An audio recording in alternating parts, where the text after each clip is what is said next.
শক্তিশালী রাষ্ট্র যুক্তরাষ্ট্র নাকানে চুবানি খাচ্ছে ইরানের কাছে। হরমুজ প্রণালীতে কোনো মার্কিন যুদ্ধজাহাজ প্রবেশ করা হলে হামলা করা হবে, ইরানের সেই দাবির পরেও যুক্তরাষ্ট্র যখন তাদের একটি জাহাজ প্রবেশ করানোর চেষ্টা করে তখনই তার উপর ক্ষেপণাস্ত্র হামলা হয়েছে।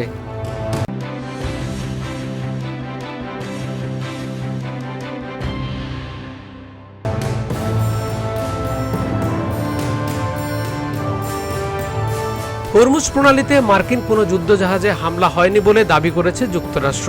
তবে ইসলামিক রেভলিউশনারি গার্ড কোড আইআরজিসি সতর্কতা উপেক্ষা করায় জাস্ক দ্বীপের কাছে মার্কিন যুদ্ধজাহাজে দুটি ক্ষেপণাস্ত্র আঘাত হেনেছে বলে ফার্স নিউজের প্রতিবেদনে বলা হয়েছে। এই খবর আসার কয়েক মিনিট আগে আইআরজিসি বিবৃতি দিয়ে জানিয়েছিল মার্কিন যুদ্ধজাহাজগুলোকে হরমুজ প্রণালীতে প্রবেশ করলেই বাধা দিবে ইরান। এর আগে মার্কিন প্রেসিডেন্ট ডোনাল্ড ট্রাম্প বলেছেন হরমুজ প্রণালীতে প্রজেক্ট ফ্রিডম নামে অভিযান শুরু হচ্ছে।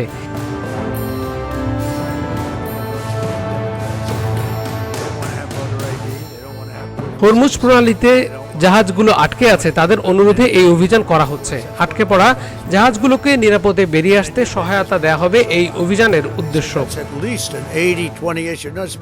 তবে প্রেসিডেন্ট ট্রাম্পের এই ঘোষণার পর ইরান বারবার সতর্কতা জানিয়ে আসছিল যে এই অভিযান সংঘাতের দিকে রূপ নেবে। ইরানের রেভলিউশনারি গার্ড কোড আইআরজিসি সতর্কতা উপেক্ষা করার পর জাস্ক দ্বীপের কাছে একটি মার্কিন নৌবাহিনীর জাহাজে দুটি ক্ষেপণাস্ত্র আঘাত হেনেছে।